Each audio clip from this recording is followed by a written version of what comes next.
Um dos destaques dessa semana foi a notícia de que o governo, pela CAMEX, a Câmara de Comércio Exterior, zerou alguns impostos para alguns produtos importados pelo Brasil, entre eles o trigo e a farinha de trigo. Então, o trigo, que vem de fora do Mercosul, tem a TEC zerada para volume indeterminado até o final do ano. E nós fomos buscar, então, ouvir a Abitrigo, Associação Brasileira da Indústria do Trigo, na pessoa do seu presidente executivo, o senhor Rubens Barbosa, para estar conosco e entender os impactos dessa medida, entender a necessidade dessa medida, e é sobre isso que a gente trata neste boletim. Não é isso, seu Rubens? Muito boa tarde para o senhor.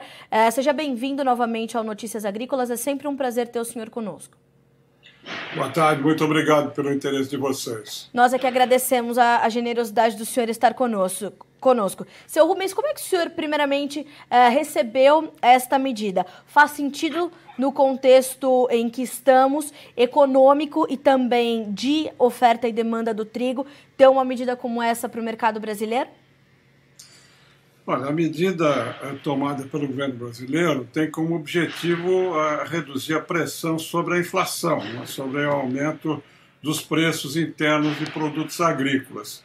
No caso do trigo, a Abitrigo já vinha pedindo ao governo brasileiro, através do Ministério da Agricultura e do Ministério da Economia, que algumas medidas fossem tomadas para facilitar a importação do trigo do exterior, porque, como você sabe, 60% do consumo interno aqui no Brasil vem do exterior.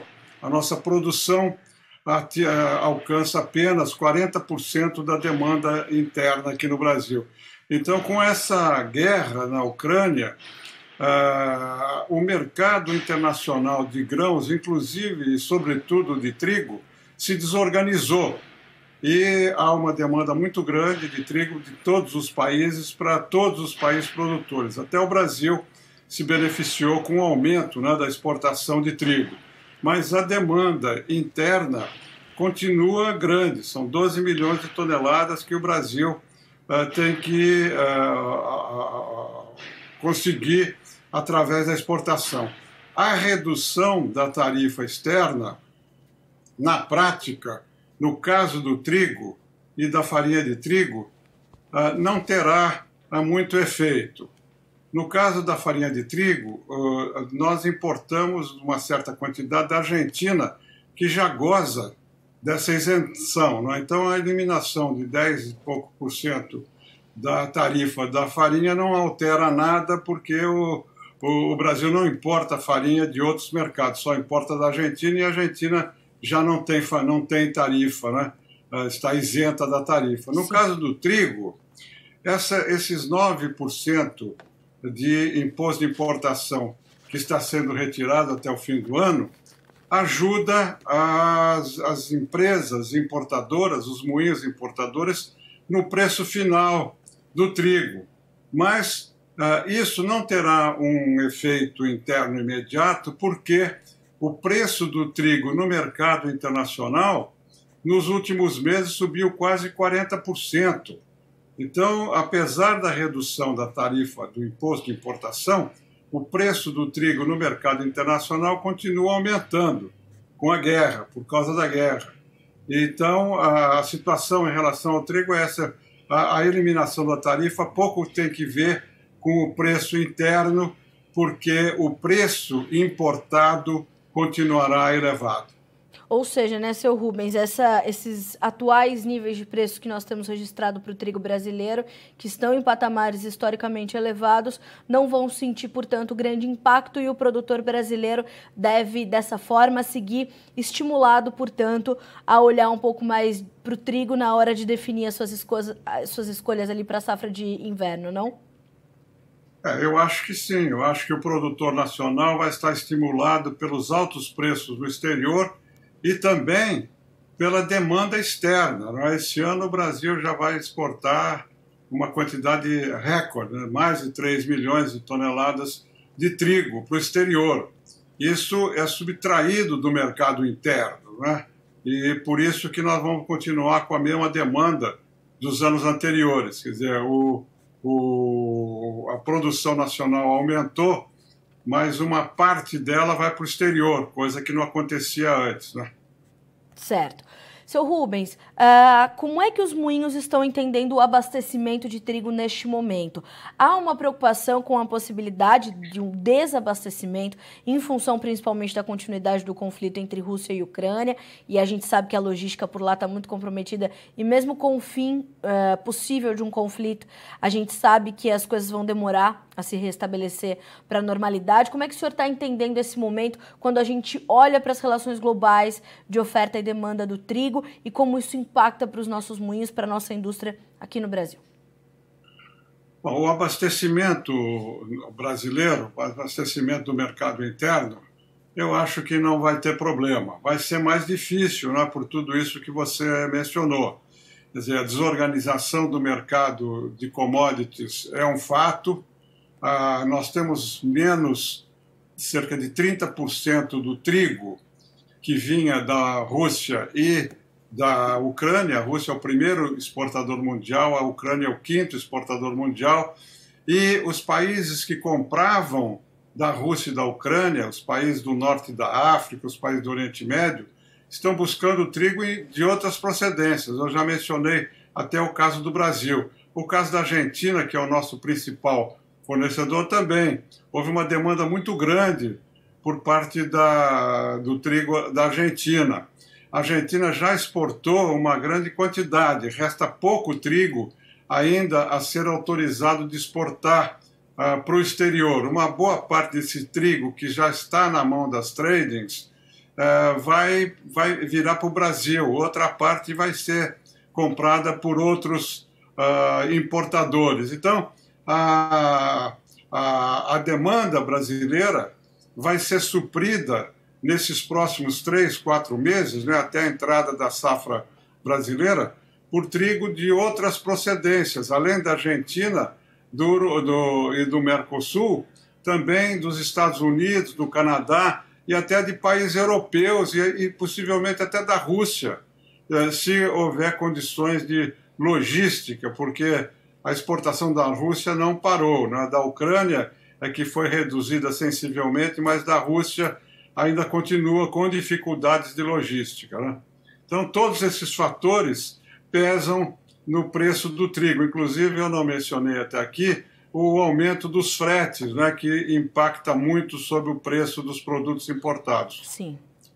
E esse aumento dos fretes também no horizonte não há um espaço para que eles cedam de forma tal que possa diminuir esse custo para os importadores, né, seu Rubens?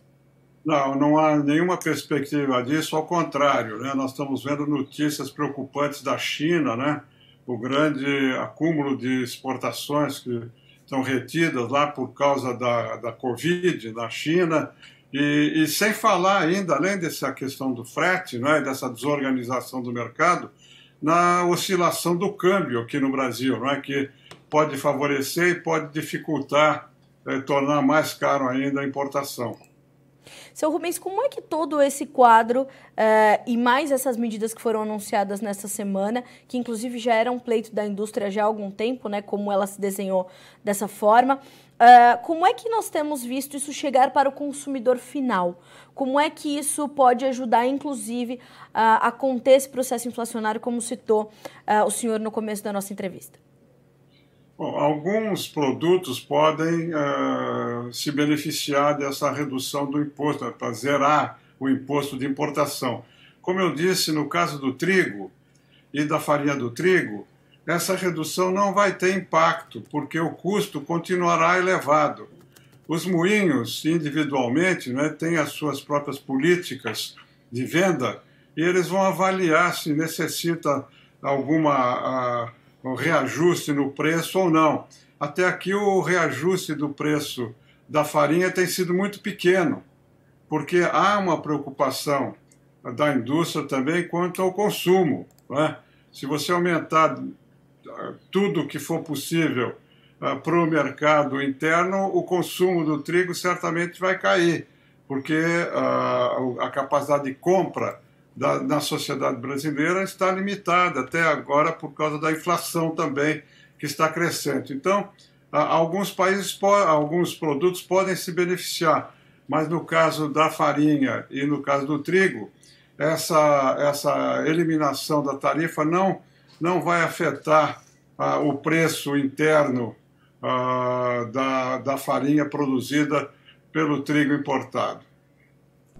Seu Rubens, eu imagino que daqui em diante nós tenhamos que monitorar, entender como toda essa situação vai se dar e principalmente essa continuidade do conflito entre Rússia e Ucrânia, que são ali mercados determinantes para que esses preços comecem a voltar para um intervalo mais aceitável para todos, né? Eu acho que os atuais patamares dos preços do trigo, eles estão refletindo instantaneamente esses mais de 70 dias de guerra, e acho que só com não sei nem se um acordo, mas um processo de restabelecimento para a volta da normalidade é que vai fazer com que esses preços comecem a ceder e os impactos positivos comecem a aparecer efetivamente, né? Não, você está sendo muito otimista, viu? Eu acho que essa guerra vai demorar mais tempo. Sim. E você tem alguns fatores conjunturais que impactam também sobre o preço do trigo. Por exemplo, a Índia, que é um grande produtor, suspendeu as exportações de trigo. E notícias recentes mostram que houve uma queda na produção dos Estados Unidos. Então, os estoques globais foram reduzidos um pouco também. Então, eu acho que pelas situações conjunturais que eu mencionei, o preço do trigo nos próximos meses vai continuar elevado. Eu não vejo uma perspectiva imediata, a não ser como você falou, quando a guerra terminar e o acordo de paz for feito, a suspensão das hostilidades acontecer. Mas isso eu sou mais pessimista, eu acho que vai demorar ainda algum tempo. Essa guerra vai ser demorada e vai afetar a produção agrícola muito da Ucrânia, né, em vários produtos, soja, trigo, óleo de girassol, de uma série de produtos que vão afetar o mercado internacional. Eu não vejo uma queda significativa do preço das commodities e sobretudo, do trigo nos próximos meses. Tá certo. Seu Rubens, a gente vai continuar monitorando e contando com a sua experiente análise sempre aqui no Notícias Agrícolas. Muito obrigada por estar conosco, por nos trazer esses esclarecimentos. É importante que os produtores, o setor produtivo, que é a nossa principal audiência, entenda a importância dessas medidas e entenda principalmente a perspectiva da indústria. Muito obrigada mais uma vez. Muito obrigado pelo interesse de vocês. Nós é que agradecemos. Bom final de semana para o senhor, seu Rubens. Até a próxima. Obrigado. Até a próxima.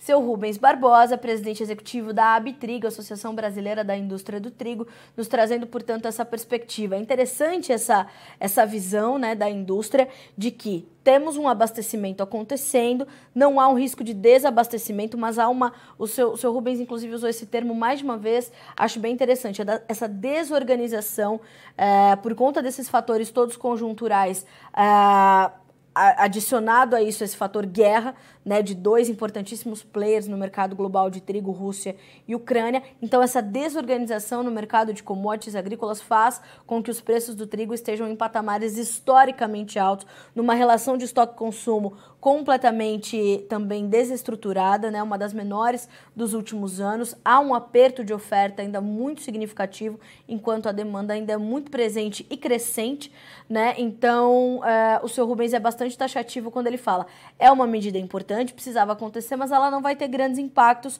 porque apesar da retirada do imposto, os preços ainda estão muito elevados, tanto para o trigo nacional quanto para o trigo importado e principalmente para o trigo de fora do Mercosul, porque o trigo do Mercosul já é isento de impostos. Esse preço do trigo de fora, né, vai ter essa retirada então de cerca de 9%, né, que é a taxação sobre o grão que vem de fora do Mercosul, mas dados os atuais patamares de preços muito altos, por conta dessa conjuntura toda que acabamos de tratar aqui nessa entrevista, ainda vamos ter, portanto, essa condição de preços ainda muito elevados. Para a farinha, a situação é bastante semelhante, então a gente vai monitorando por aqui e te atualizando de qualquer novidade em relação ao mercado do trigo, que está num momento, acho que sem precedentes, né? Já tivemos outras condições onde os preços subiram agressivamente. Na sequência da divulgação dos números do USDA ontem, o Departamento de Agricultura dos Estados Unidos trouxe algumas situações importantes de monitoramento,